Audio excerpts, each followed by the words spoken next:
Hello dear, आज का video होने वाला है राष्ट्रीय एड्स नेशनल कंट्रोल प्रोग्राम के बारे में। ठीक है, आज का वीडियो है राष्ट्रीय एड्स कार्यक्रम के उद्देश्य तथा घटकों को लिखे। देखिए यहाँ पे राष्ट्रीय एड्स कार्यक्रम है, यह कंट्रोल प्रोग्राम जो होता है NACP national AIDS control program, इसके बारे में आज हम लोग जानेंगे समझेंगे। आपके एग्ज़ाम में 5 नंबर में पूछा जा सकता है। तो चलिए आज की इस वीडियो में देखते हैं। भारत में राष्ट्रीय एड्स नियंत्रण program NACP national AIDS control program का प्रारंभ 1987 में किया गया। आपको पता है फर्स्ट केस 1986 में जो है मिला इंडिया में। उसके बाद भारत सरकार ने इसे नियंत्रण करने के लिए 1987 में ही इन्होंने एक जो है आपका प्रोग्राम बनाया, जो 1987 में जो है शुरू किया गया, स्टेबल किया गया। बट इसका डिटेल जो चीज़ें हैं 1992 में देखने को मिला। तो इस हिसाब से ज़्यादातर मामले में आप लोग देखेंगे 1992 ही लिखा रहेगा, बट इसका शुरुआत जो है 1987 में ही कर दी गई थी। नेक्स्ट है यहाँ पे कि इस कार्यक्रम का संचालन भारत सरकार के जो स्वास्थ्य एवं परिवार कल्याण मंत्रालय है उसके द्वारा किया जाता है, यानी फैमिली हेल्थ एंड फैमिली जो वेलफेयर है उसके द्वारा जो है ये चीज़ें की जाती है। इसके अंतर्गत गठित संस्था नेशनल एड्स कंट्रोल ऑर्गेनाइजेशन नाको द्वारा किया जाता है। ठीक है ना, यह एक संस्था है AIDS control organization, national AIDS control organization. यह संस्था जो है NACP चलाती है। ठीक है, जो किसके अंदर है, स्वास्थ्य और परिवार कल्याण मंत्रालय के अधीन है। ठीक है, तो यह मैं बता दूं CHN 2 का 15वां नंबर का वीडियो है। इससे पहले 14 तक नहीं देखे हैं तो प्लेलिस्ट में जाइए और ज़रूर देखिए। ठीक है, तो ये चीज़ें सबसे पहले समझिए कि ये जो राष्ट्रीय एड्स कार्यक्रम है इसका हमको उद्देश्य बताना है, इसका घटक बताना है कि इसका क्या क्या उद्देश्य है, इसके अंदर क्या क्या शामिल है। ठीक है ना, तो सबसे पहले समझिए भारत में राष्ट्रीय एड्स नियंत्रण कार्यक्रम जो शुरू की गई वह 1987 में। ठीक है, इस कार्यक्रम का संचालन भारत सरकार के जो स्वास्थ्य एवं परिवार कल्याण मंत्रालय है उसके अधीन में एक संगठित संस्था है नाको, नेशनल एड्स कंट्रोल ऑर्गेनाइजेशन। इसके अंदर यह NACP कार्यक्रम शुरू की गई। ठीक है, ये चीज़ समझ गए। अब आता है बातें कि भाई ये कार्यक्रम शुरू की गई तो इसके पीछे कुछ न कुछ तर्क, कुछ न कुछ उद्देश्य होगा, तभी तो कोई काम शुरू किया जाता है। तो NACP का उद्देश्य क्या था देख लीजिए।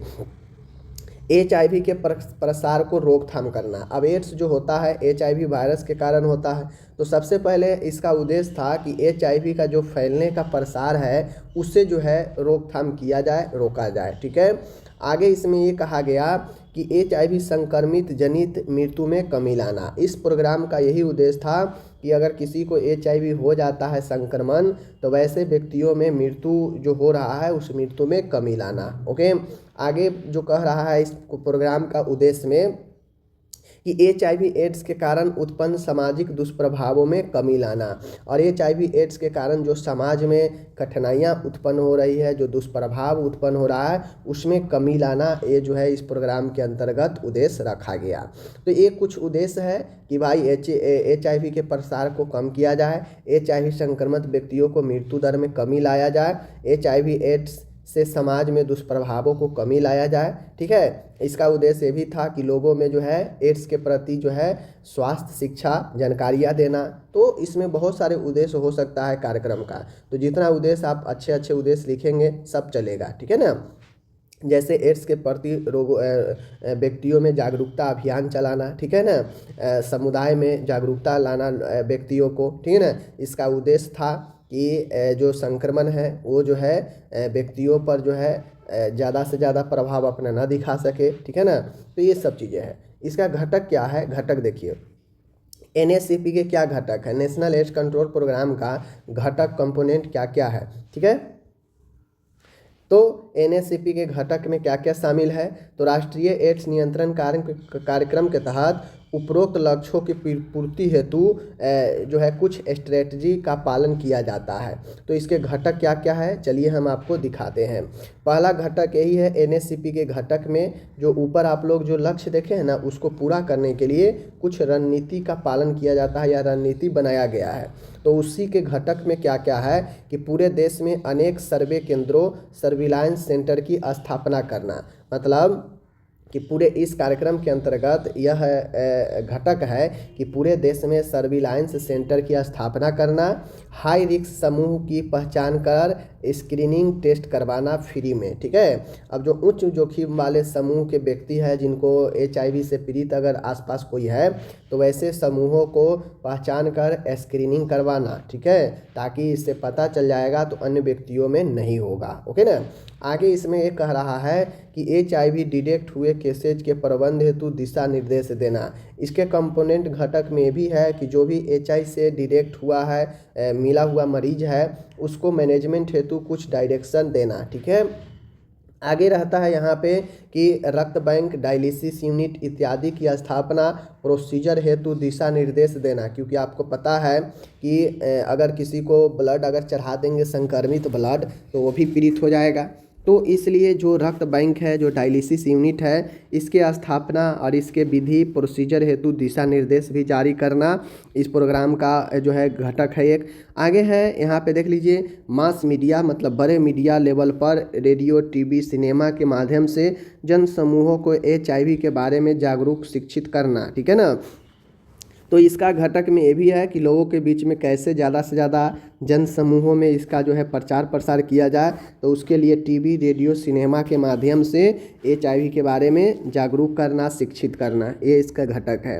आगे है STD सेक्सुअल ट्रांसमिटेड डिजीज की रोकथाम के उपाय करना एवं बैरियर कंट्रासेप्टिव के प्रयोग पर जोर देना, ठीक है।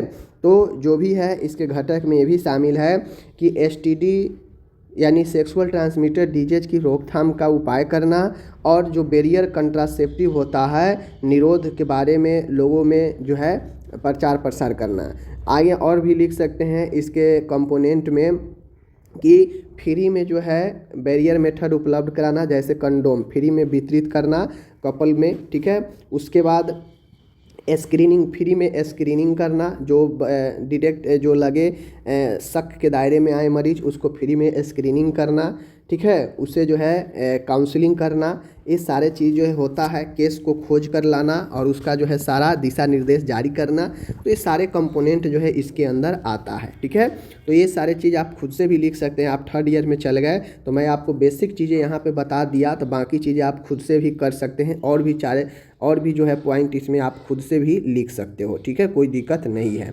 बाकी हम लोग चलिए मिलते हैं अगले वीडियो में। छोटा छोटा वीडियो ही अब आएगा क्योंकि बहुत सारे लोग जो है वीडियो को सही से देख नहीं रहे हैं, तो इसलिए मैं ये डिसाइड किया हूँ कि छोटा छोटा ही वीडियो लाया जाए ताकि आप लोग को कोई दिक्कत ना हो, ठीक है ना। तो इस प्रकार से आप लोग राष्ट्रीय एड्स कंट्रोल प्रोग्राम के बारे में, क्या होता है इसके अंदर, इसके लक्ष्य के बारे में, उद्देश्य के बारे में लिख सकते हैं आराम से, ठीक है।